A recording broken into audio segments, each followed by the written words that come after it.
Grabe yun.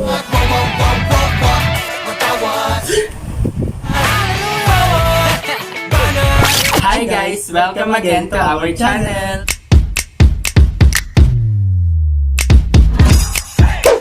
Yes, welcome into the episode. We're going to have a reaction for SB19 with the song What? Official Music Video. And the title of the video is SB19 What? Official MV. Search nyo lang yon tapos stream nyo para matagdagan yung views nila. Sincere supporter, okay? Kasi worth it naman talaga siyang Saka makahulugan palagi mga ginagawa nilang songs kaya go na ka. But before we start, please consider subscribe and click the notification bell for you to get notified. Let's go!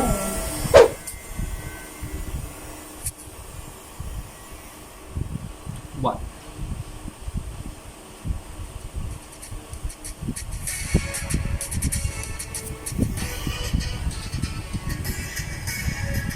Kailangan po namin putol-putulin yung video dito sa screen ha kasi makaka-copyright tayo. May mga dapat tayong isaalang-alang. Bell. Grabe, lighting pa lang, production pa lang, umpisa pa lang. Kahit hindi ako ganong magaling. May doon sa titigil.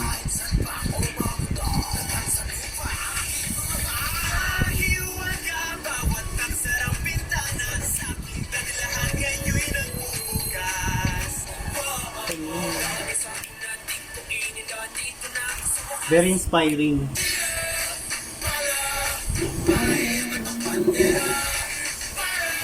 Saan inspired yung costume nila na yan? Comment below sa mga nakakalam. Saan? Money? Hindi ako Para silang mga ano eh, parang mga navy, no? Ayo. Parang mga mandirigma. Correct nyo kami kung mali kami. Oo. Hindi, ang dami ng costume. Ang nakakapagod. Yan siguro 1 week. Hindi, more than 1 week yan. Ang galing. Grabe. Oo, iba na naman. Bang costume na naman. Yun. Parang ang expensive nung ano, no? Yung production. Expensive ng mga... Pero sa tao lang yung editing, dun siguro bumawi. Ginalingan din na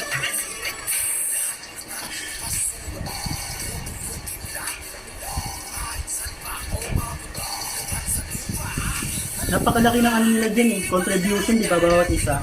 Yes. May choreographer, diba? Pero sila lang din yun. Ang galing talaga yung paiba, yung mga track. Oh, akala nyo K-pop yan. Ha?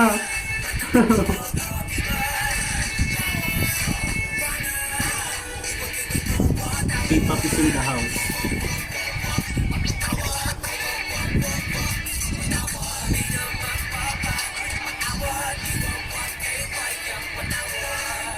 Noong una hindi ko gets kung ano yung ibig sabihin ng what. Watawat pala yun.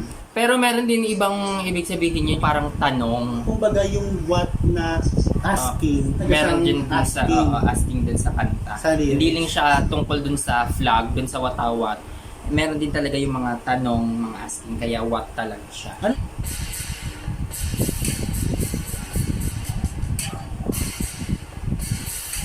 Galing talaga sa costume, no? Oo. Yung Ito costume yung nila. favorite ko sa kanila, yung sa green, para silang si, General Luna Kineme. Oo. Parang pagka-historical din yung, Oo, nila. historical. Yung costumes nila.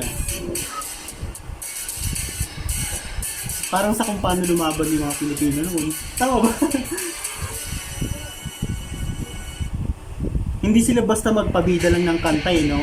Palagi may mga meaning, no? May mga aral, no?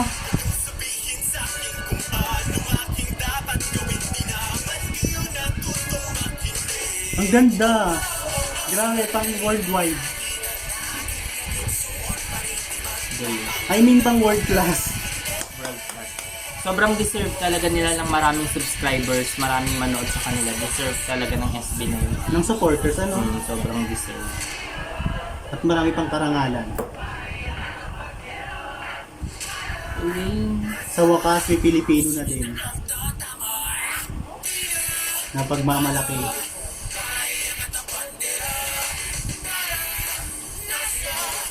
when it comes to pop-pop, no, mga ganun, yung mga, kasi masyado marami naman yung, yung parang tumatangkilik sa iba, pero, try natin na yung sarili natin, diba?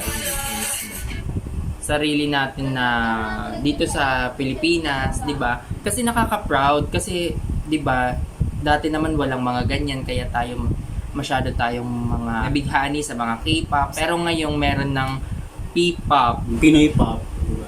dapat rin natin, parang i-acknowledge natin kasi sa atin yung nagmula and nakaka-proud talaga kasi ang galing ng SB19, hindi naman talaga tayo binigo, 'di ba? May mga grupo din naman noon, pero hindi sila ganyan kasikat. Oo. Siguro kasi baka sumuko. Yung iba nag-disband. Yun din kasi yung number one reason kung bakit hindi nag-succeed yung grupo. No? Sila talaga kasi, kahit grabe din yung Pinagdaanan nila sa mga real life talaga nila. Hindi sila sumuko. Kaya ayan. Grabe. Kudos talaga to SB19. Napakagagaling nyo, napakahuhusay nyo, napaka-talented nyong lahat. Walang tapon talaga. Baka nangangailangan pa kayo ng iba pang member. Guys, lang. Kahit utusan lang. Gano'n. Continue.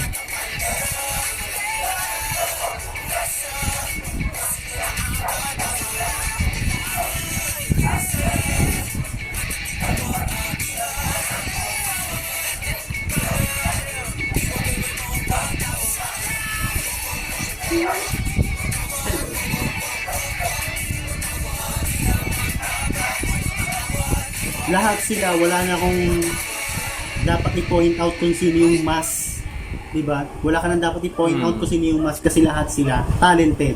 Individual man or groupings talented, kaya nilang patunayan yung talent nila, diba? May kasama man o wala, ganun sila kalupit.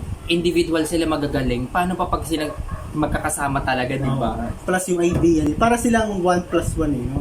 Kada isa, kasi yung idea nila ang lulupit, tas ay grabe, ang hirap explain. Ang hirap nilang explain. Ang hirap talagang i-sink in sa utak mo kung sino lang. Kasi lahat talaga hindi mo pwedeng sabihin na si ano lang yung magaling. Hindi. Kasi lahat talaga, pag may line yung isa, nagsusupport yung isa, tapos supportahan sila, di ba? Grupo talaga sila. At saka when it comes to this official music video, even dito lang yung ginawa, pero grabe, pang world class, no? Pag pinanood mo muli, parang ang gastos, yung kamerang ginamit, parang ang gastos-gastos.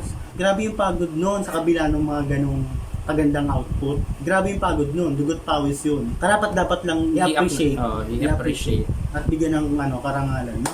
Tapos when we talk about what yung music nila, not Filipino sound. Hindi siya Filipino sound May similarity siya sa structure ng kanta ng mga K-pop. Medyo dikit siya doon sa K-pop songs. Pero, at least, may Filipino version na talagang sikat na. Yes. Meron na tayong pagmamalaki. Yun. So, I guess that's it for this video, guys. Thank you again for watching. At sa mga bago dyan, don't forget to like, comment, share, and subscribe. Para palagi kayong updated pag may ina-upload kami mga bago naming videos. So, take care, guys, and God bless. Kita-kits to the next episode today. Ingat kayo lahat. Bye-bye. Bye.